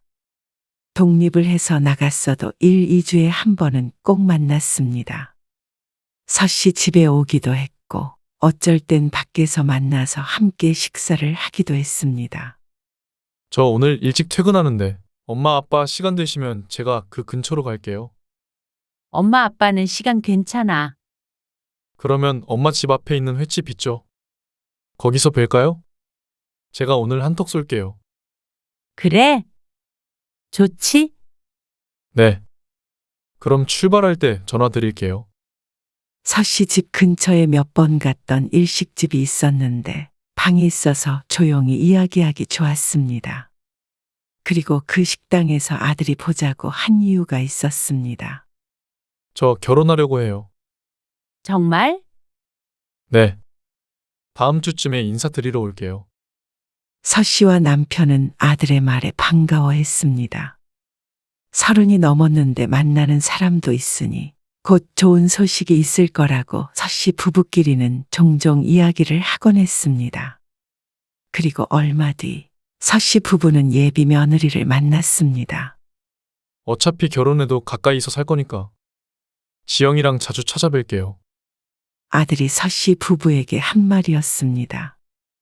예비 며느리는 별 말이 없었지만 서 씨는 아들과의 사이가 이전과 같을 줄 알았습니다. 아들도 자주 찾아오겠다는 말이 빈말이 아니었다면 그렇게 될 줄로만 알았습니다. 하지만 그게 착각인 것은 아들이 결혼한 뒤 얼마 지나지 않아 알게 되었습니다. 살가운 성격이 아닌 것은 몇 번 보아 알고 있었지만 애초에 만나는 것조차 힘들었습니다. 내일 바쁘니? 내일이요? 아니요. 왜요? 잘 됐다. 아빠가 맛있는 거 사주신다는데 너희 올래? 지영이한테 한번 물어볼게요. 일이 없다고는 했는데. 그래. 물어보고 나서 연락 줘. 전화를 끊고 그날은 다시 연락이 오지 않았습니다. 다음 날 오전이 되었을 때 아들에게서 전화를 받았습니다. 오늘 안 되겠네요. 아, 그래? 연락이 없길래 같이 가는 줄 알고 있었는데. 어제 일이 좀 있어서요. 그래? 오늘 바쁜가 보네. 알겠어? 그리고 그 뒤로도 아들네 부부를 쉽게 만날 수 없었습니다. 결혼 전에는 이렇게까지 못 본 적이 없기에 조금 낯설었습니다. 아빠 생신 때 혹시 올 거야? 아들과 통화하는데 전 같았으면 당연히 오는 것이었겠지만 이제는 조심스러웠습니다. 아, 생신이요? 그래. 같이 외식했으면 하는데. 그런데 아들의 전화를 통해서 며느리 목소리가 작게 들렸습니다. 아들이 잠시 침묵하더니 대답했습니다. 이번에는 못 갈 것 같아요. 두 분이서 오붓하게 시간 보내세요. 그래. 알겠어? 보통 때였으면 그래도 아빠 생신인데 무슨 일이 있느냐 정도는 물었겠지만 서 씨는 묻지 않았습니다. 벌써 이런 경험이 여러 번이었습니다. 그래서 이제는 강요하지 않았습니다. 아들도 결혼한 후에 삶이 있었으니 말이죠. 아버지의 생일까지 오지 않는 건 서운하긴 했지만 이것도 적응해 가야 한다고 생각했습니다. 서 씨도 요즘 세상이 어떻게 돌아가는지는 알았습니다. 아무리 내 아들과 가깝다고 하더라도 본인의 가정이 우선인 건 알았습니다. 섭섭하다고 한마디 보태서 괜히 분란을 일으키고 싶지 않았습니다. 이번에 당신 생일에 애들은 못 온대. 우리 둘이 맛있는 거 먹자. 그놈은 결혼하더니 아주 부모는 뒷전이야. 벌써 못 본 지도 3개월 가까이 되어가고 있었습니다. 서 씨만큼이나 남편도 아들 사랑이 대단했기 때문에 서운해하는 것도 이해가 갔습니다. 남편은 발길이 뜸해진 아들 때문에 당황스러운 것도 같았습니다. 그동안 서 씨도 남편에겐 말은 안 했지만 마음속이 어지러웠고 이제 겨우 조금씩 정리해 나가던 참이었습니다.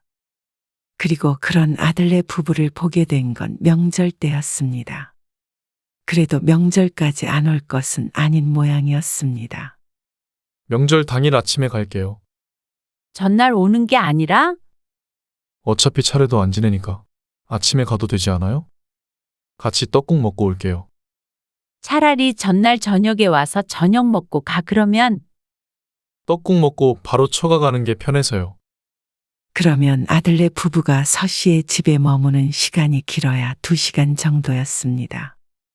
서 씨가 흔쾌히 대답하질 않자 아들이 서둘러 말했습니다. 어차피 가까이 사니까 자주 볼 수 있잖아요. 그런 것 치고는 아들을 만나는 것이 무척 오랜만이었습니다. 그리고 명절 당일이 되었을 때 9시 정도가 되자 아들과 며느리가 왔습니다. 저희 왔어요. 어서 와. 잘 지냈니? 네. 여기 이거 받으세요. 아들이 소고기를 내밀며 말했습니다. 나중에 저희 가면 점심에 구워서 드세요. 지금 같이 구워서 먹을까? 아니요. 떡국 얼른 먹고 출발해야 돼요. 모처럼 본 것이었는데 긴 시간을 할애할 생각이 없어 보였습니다. 그래. 그럼 얼른 앉아. 다 차려놨어? 서 씨는 5시에 일어나서 부지런히 밥상을 차렸습니다. 떡국을 먹겠다고 했지만 그래도 명절인데 달랑 떡국만 내놓을 수가 없었습니다. 뭘 이렇게 많이 차리셨어요? 아들이 놀라서 물었습니다. 그냥 오랜만에 왔으니까 이것저것 해봤지. 지영이도 잡채 좋아한다고 했지? 네. 좋아해요. 아직 한 번도 며느리에게 직접 한 밥을 먹인 적이 없었습니다. 몇 번 만났을 때도 바깥에서 만났으니 말이죠. 자기야, 며느리가 숟가락을 내려놓으면서 시계를 힐끔 보았습니다. 작은 목소리로 아들을 부르는 소리가 들렸는데 아들이 이제 가봐야겠다며 자리에서 일어났습니다. 좀 더 먹어. 배불러서 못 먹어요. 얼른 같이 치우죠. 앉아서 먹은 지 얼마 되지도 않았는데 일어나는 아들 때문에 서씨 부부도 서둘러서 따라 일어났습니다. 제가 설거지 할게요. 서씨가 고무장갑을 끼려고 하는데 며느리가 설거지를 하겠다고 했습니다. 아들도 남편도 서씨도 분주히 움직이는 가운데 혼자만 앉아 있을 수가 없는 모양이었습니다. 괜찮아? 내가 할게. 아니에요. 이거 식기세척기 아니에요? 그럼 그럴래? 그냥 물로 헹궈서 넣기만 하면 돼. 서씨는 고무장갑을 며느리에게 넘겨주고 남은 반찬들을 정리했습니다. 하지만 자꾸만 며느리를 보게 되었습니다.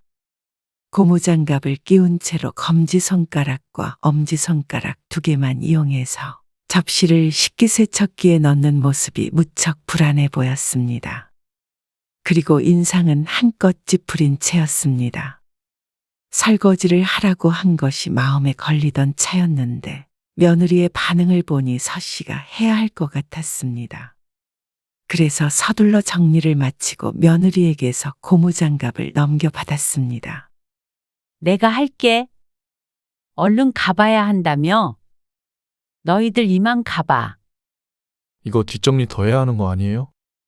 원래는 서씨 부부와 아들 셋이서 함께 해왔던 일이었으니 아들이 망설이는 게 느껴졌습니다. 아니야. 엄마가 아빠랑 천천히 하면 돼. 서씨는 아들 며느리를 보냈습니다. 시간을 보니 10시 30분이 채 되지 않았습니다. 예상했던 대로 아들네가 서씨의 집에 머무른 시간은 1시간 반 정도였습니다. 오랜만에 봐서 이런저런 얘기도 해보고 싶었는데 너무 급하게 떠났죠. 아, 할 말 있으면 그냥 전화로 해. 남편도 이제는 포기했는지 고개를 가로저었습니다. 하지만 서씨는 이렇게라도 봐서 반가웠습니다.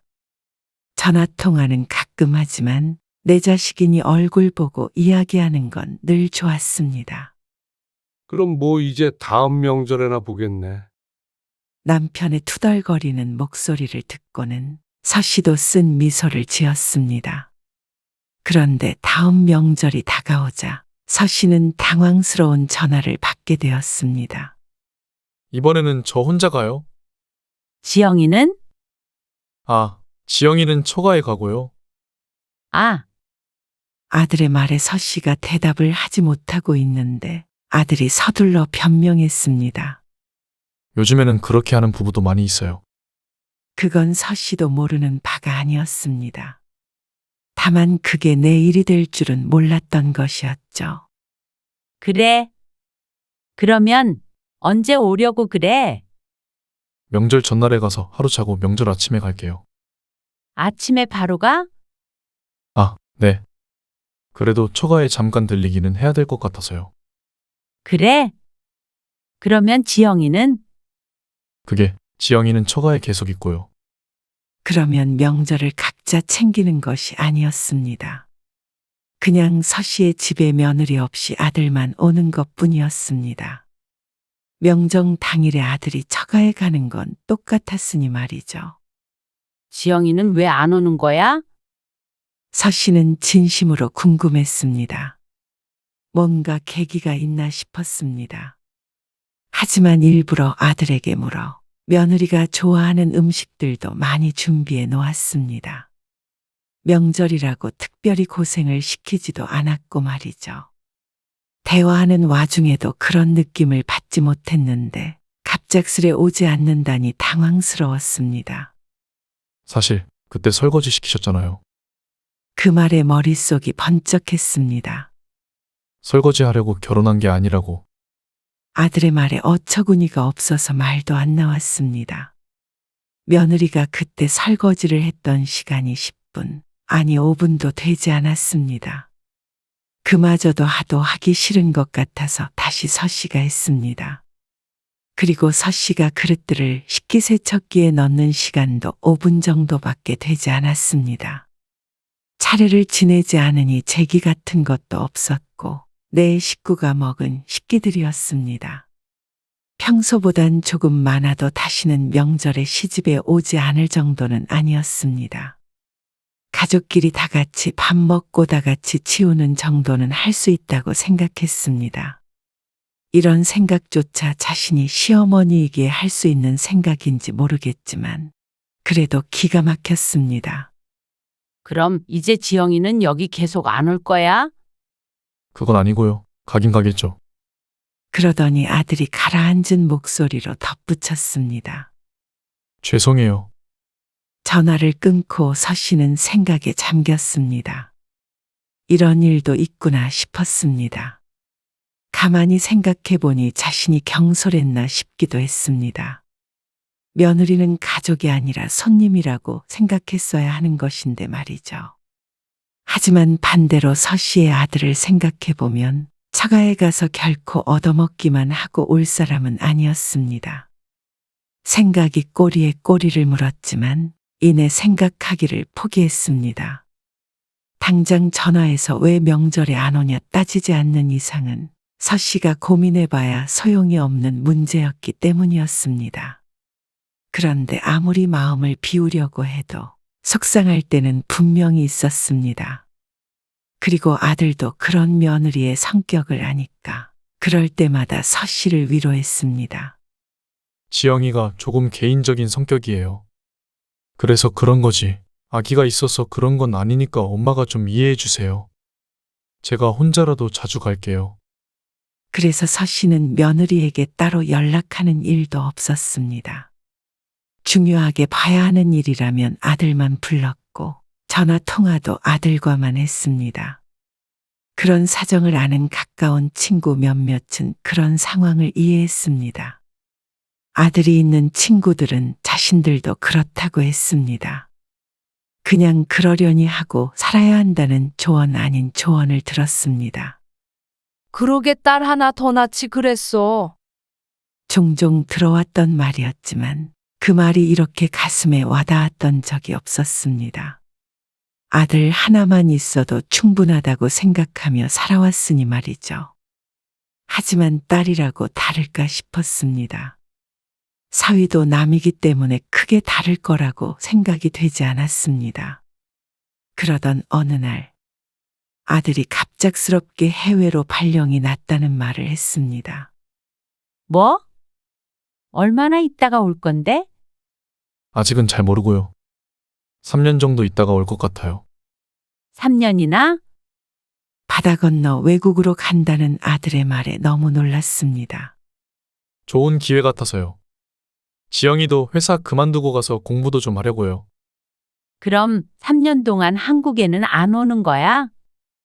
아마 그렇지 않을까 싶어요. 비행기 값도 아깝고 뭐 10년 이렇게 있다가 오는 것도 아닌데요. 서운하세요? 서운하지. 근데 좋은 기회라며? 갔다 와야지 어떡해. 그리고 아들네가 떠나기 이틀 전 밤에 집으로 부르자 어김없이 아들만 찾아왔습니다. 아들에게 따뜻한 밥 한 끼 해주고 같이 먹는데 애틋한 기분이었습니다. 부모 마음이 다 그렇지 않을까 싶었습니다. 잘 다녀와? 그 말을 하는데 마음이 술렁거렸습니다. 네. 도착하면 전화 드릴게요. 그리고 아들이 도착하고 2, 3일간은 연락이 오지 않았습니다. 잘 도착했나 궁금했는데 말이죠. 3일 뒤에 아들에게서 전화를 받자 무척 반가웠습니다. 저희 잘 도착했어요. 정신이 없고 시차 때문에 전화를 못 드렸어요. 그래? 밥은 잘 챙겨 먹고 있어? 잘 먹고 있죠? 엄마는 별일 없으세요? 아빠도요. 그렇게 한참을 이런저런 이야기를 나누었습니다. 그곳 생활은 어떤지 궁금한 게 많았습니다. 적응을 잘하고 있는지도 그렇고 멀리 떨어졌다고 생각하니 한참 전화기를 붙잡고 있게 되었습니다. 엄마, 저 이제 그만 끊어야 될 것 같아요. 그래. 얼른 볼일 봐라. 자주 전화 드릴게요. 제 걱정 마세요. 건강 잘 챙기시고요. 그래, 그래. 전화를 끊고 나서 휴대폰 화면을 보니 벌써 30분이나 통화를 한 것이었습니다. 한국에 있을 때는 용건이 있어 전화 통화를 하지만 떨어지니 용건 없이도 이런저런 수다가 길어졌습니다. 아들의 말대로 명절에도 아들네는 한국에 들어오지 않았습니다. 듣기로는 사돈네가 비행기를 타고 찾아간 적은 한 번 있다고 했습니다. 하지만 서씨 부부는 가지 않았습니다. 남편이 가고 싶어 하지 않았고 무엇보다 한 번 오라는 소리도 듣지 못했기 때문에 먼저 간다고 할 수도 없었죠. 그렇지만 아들에게선 가끔 전화가 걸려왔습니다. 시차가 있어서 시간 맞추긴 힘들었는데 시간이 지나니 늘 통화하는 시간이 정해졌습니다. 그게 일주일에 한 번 정도는 늘 아들과 통화하게 되니 오히려 한국에 같이 있을 때보다도 가까운 느낌이 들었죠. 거기 있으면 한국 음식 그립지 않아? 여기에서도 먹고 싶으면 먹을 수 있어요. 그래? 근데 한국에서 뭐 보낼 수 있지 않아? 택배로? 아니에요. 다 구할 수 있어요. 택배비가 더 비싸요. 그런데 아들과 통화하고 있는데 건너편에서 며느리가 아들을 크게 부르는 소리가 들렸습니다. 지영이가 너 부르는 거 아니야? 네. 밥 먹으래요. 그래. 어서 가서 밥 먹어. 네. 나중에 다시 전화 드릴게요. 아들은 서둘러 전화를 끊었습니다. 10분 정도 통화를 한 듯 했습니다. 그런데 그 뒤로도 비슷한 상황이 지속됐습니다. 가끔씩 아들과 통화를 하고 있으면 꼭 며느리의 목소리가 들렸습니다.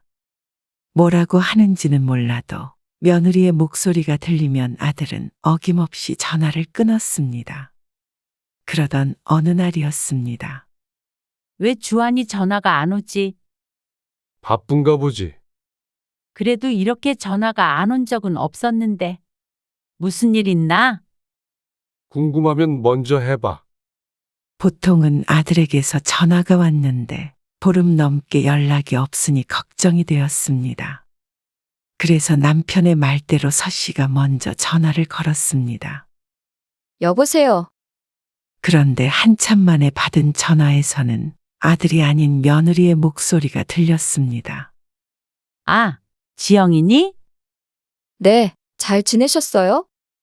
잘 지냈지? 너는 잘 지냈어? 네, 주한이는 바쁜가 봐. 전화가 하도 없어서 전화해봤어. 요즘 좀 바빠요. 아, 그래? 며느리와 따로 할 말이 없어 알았다고 하고는 전화를 끊으려는데 며느리가 말했습니다.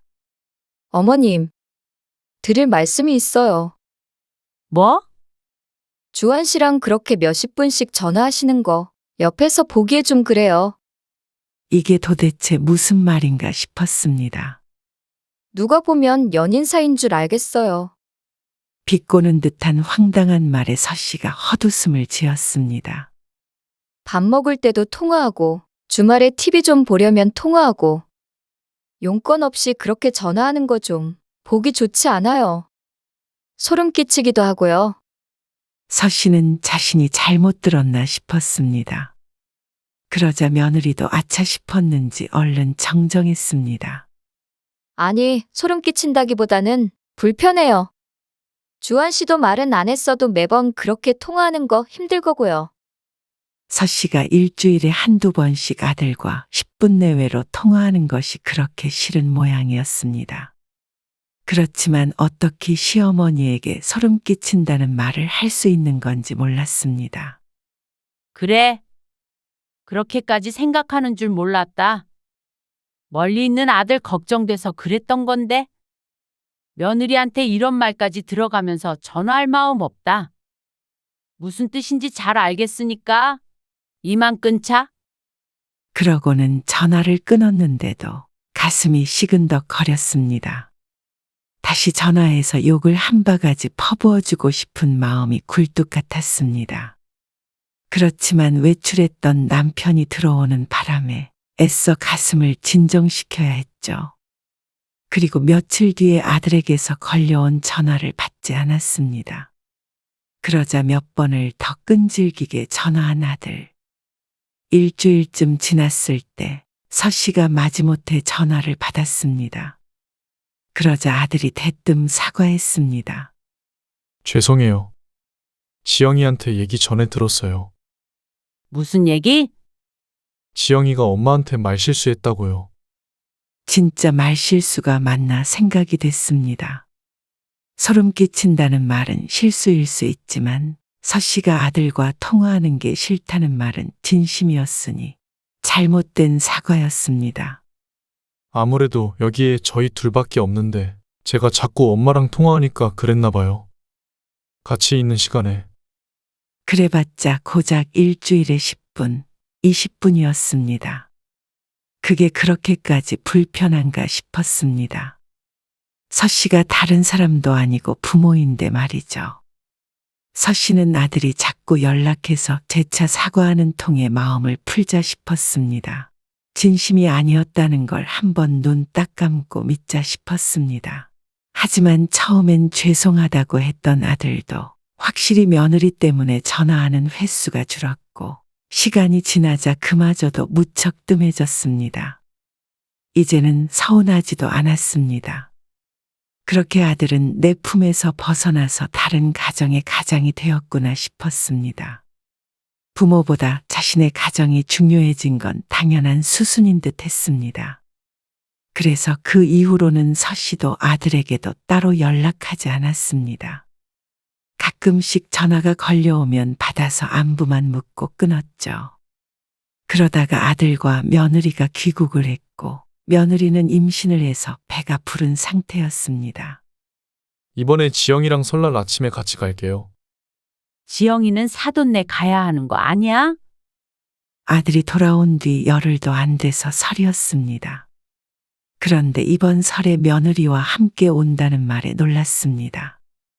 그전에도 며느리는 명절에 오지 않았으니 말이죠. 그래도 귀국도 했고 오랜만에 뵙는 거니까요. 서씨는 내신 며느리가 오질 않길 바랐지만 그렇다고 입 밖으로 꺼내진 않았습니다. 그 말을 했다가는 앞으로 며느리와 연을 끊자는 말 같았기 때문이었습니다. 서씨는 아들네가 오기 전에 밥을 차려두었습니다. 혹시라도 또 말이 나올까봐 싶어서 아들에게도 며느리에게도 아무것도 시키지 않았습니다. 괜히 거들기라도 했다가 무슨 말을 들을지 무서웠습니다. 그리고 어차피 배부른 며느리에게는 일을 시킬 생각도 없었습니다. 저희 애기 낳으면 장모님이 오시기로 하셨어요. 그래? 지영이는?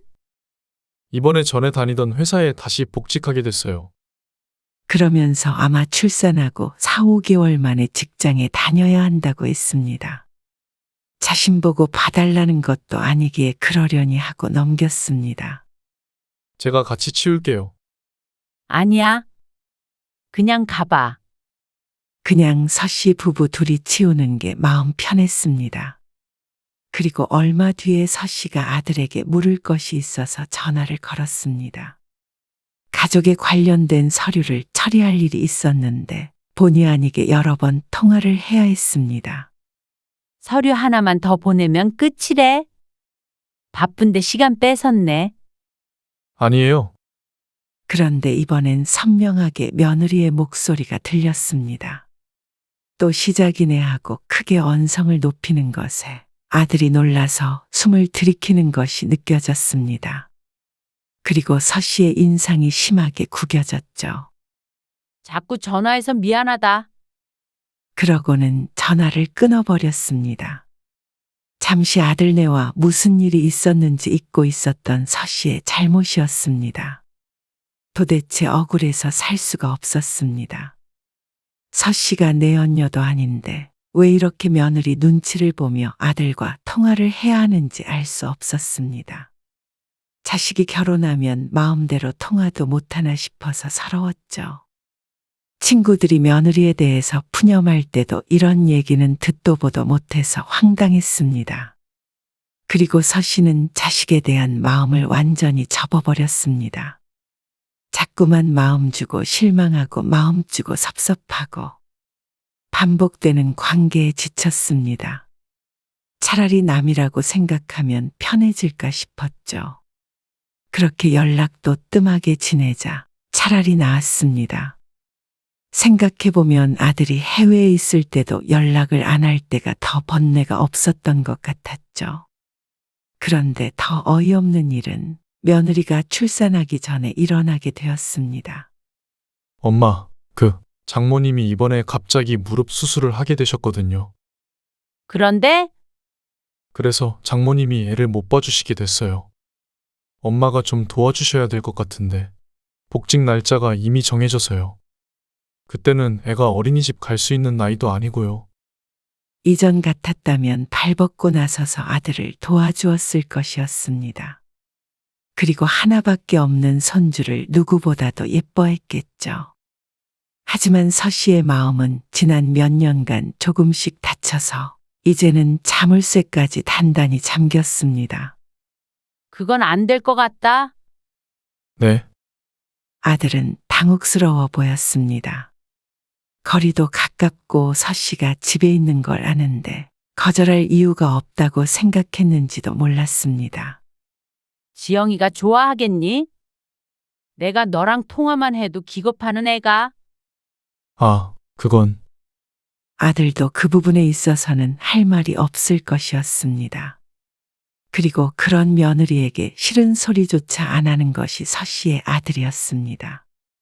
어떻게 보면 아들의 책임도 똑같이 있었습니다.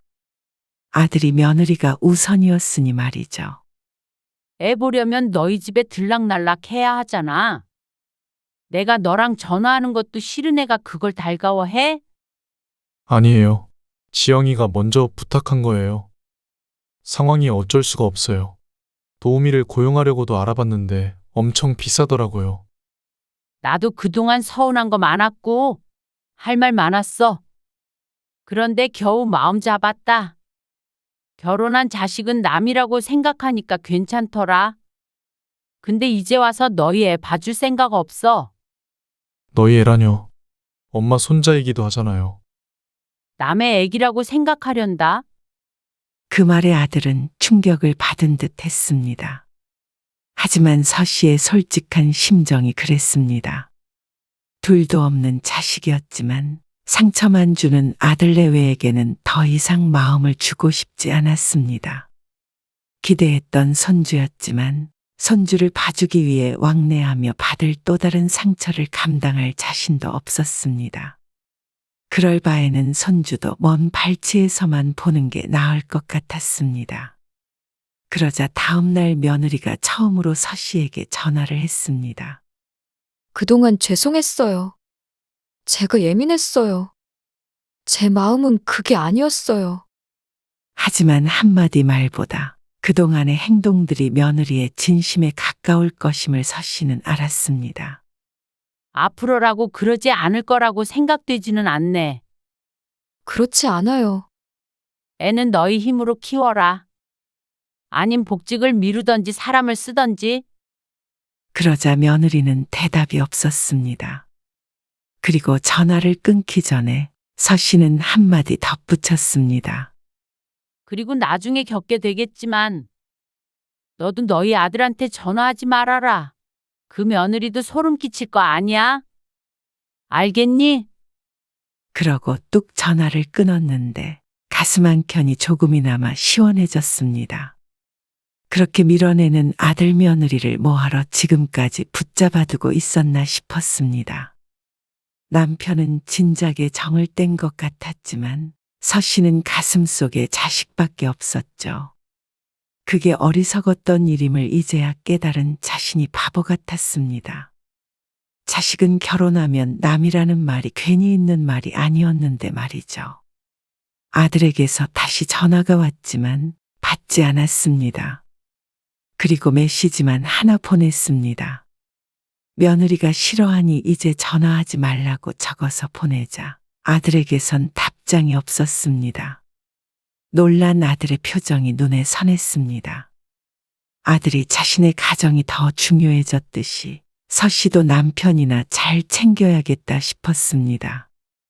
나이 들면 결국 자식은 품에서 떠나니 말이죠.